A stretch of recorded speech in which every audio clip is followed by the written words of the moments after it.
ये कौन सा गन्ना लाया जी? इसकी अभी बाबा हमें पहचानना है। ये कहाँ से मंगाया? यहीं से आसपास? ये अपने खेत का लिया इसने। अच्छा, हाँ, ये पड़ा हुआ मिला पिछले साल। ये सही है। लइए जरा, छोड़ दे बस यहीं रोक। नमस्कार मेरे किसान साथियों, स्वागत है एक बार फिर आप सबका 3D फार्मिंग अड्डा में। मैं अभिषेक त्यागी गांव दोरारा से एक बार फिर स्वागत करता हूं आप सबका।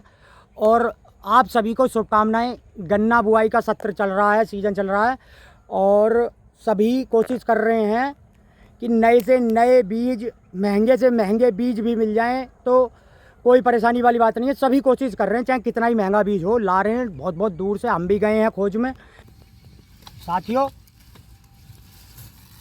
सभी किसान साथियों को गन्ना बुआई के लिए एक ज़रूरी और बहुत छोटी सी सलाह है। आप माने या ना माने, आपने करके भी देखा होगा कि गन्ना बुआई में महत्वपूर्ण किन बातों का हम ध्यान रखें जिससे कि हमारी लागत में कमी आए और हमारी पैदावार, हमारा प्रोडक्शन इतना हो कि हमें कुछ बच जाए। अभी 0238 में भयंकर बीमारी ने इतनी पैदावार गिरा दी है कि नए नए गन्नों के बीज, नई नई वैरायटियाँ इतनी महंगी मिल रही हैं। धोखाधड़ी खूब चरम सीमा पर है।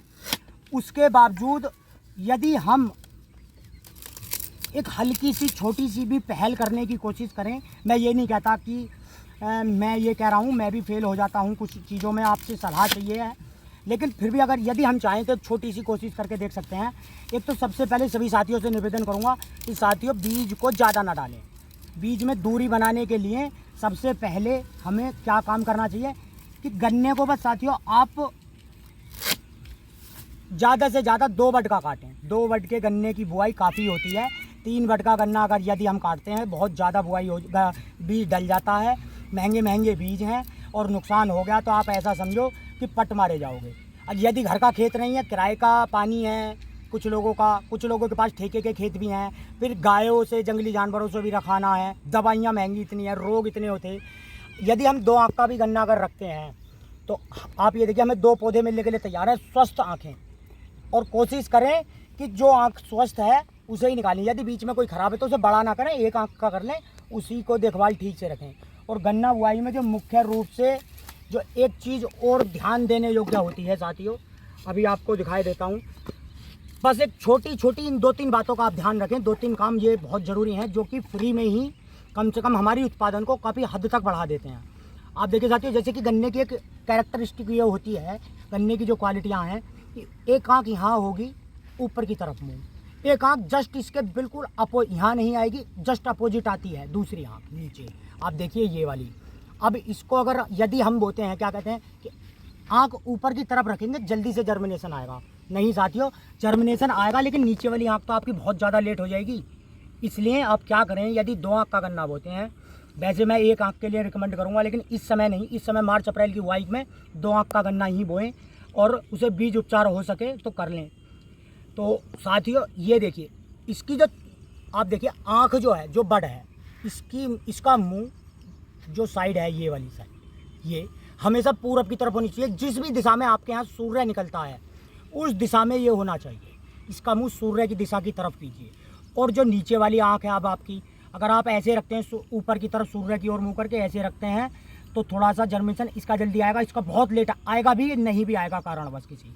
यदि हम इसको ऐसे रखें साथियों, देखिए ये भी तिरछी आ गई, यहाँ साइड में मिट्टी में नहीं दबी है ना, और ये भी तिरछी आ गई। सूर्य की तरफ मुंह दोनों का ऑटोमेटिकली हो जाएगा। फिर अब यदि हम इसे तिरछी रखें तो कहीं ना कहीं मिट्टी आने के बाद में कोशिश ये होगी कि इसका जर्मिनेशन ऐसे आएगा जैसे कि आपकी ऊपर वाली आँख का था। यहाँ से गन्ना, ये प्रकृति का नियम है, प्रकृति के नियमों को मानना भी बहुत ज़रूरी है, क्योंकि सूर्य के प्रकाश की तरफ ये मुँह चलेगा, उसकी तरफ पौधा उगेगा। और गुरुत्वाकर्षण और सूर्य के अंदर जो पृथ्वी और सूर्य के अंदर जो आपस में संबंध है, जो चलते हैं, प्रकृति का नियम है, उसको ध्यान में रखते हुए और प्लस कुछ केमिकल का सहारा यदि हम लोग लेते हैं, फर्टिलाइजर्स का सहारा लेते हैं, कुछ बायो प्रोडक्ट का सहारा लेते हैं, तो ज़बरदस्त हमारा गन्ना आएगा। ना हमें किसी ब्यात के लिए कोई दवाई डालने की ज़रूरत पड़ेगी, ना हमें कोई इतने खतरनाक केमिकल डालने की ज़रूरत पड़ेगी। स्वस्थ पौधा आएगा।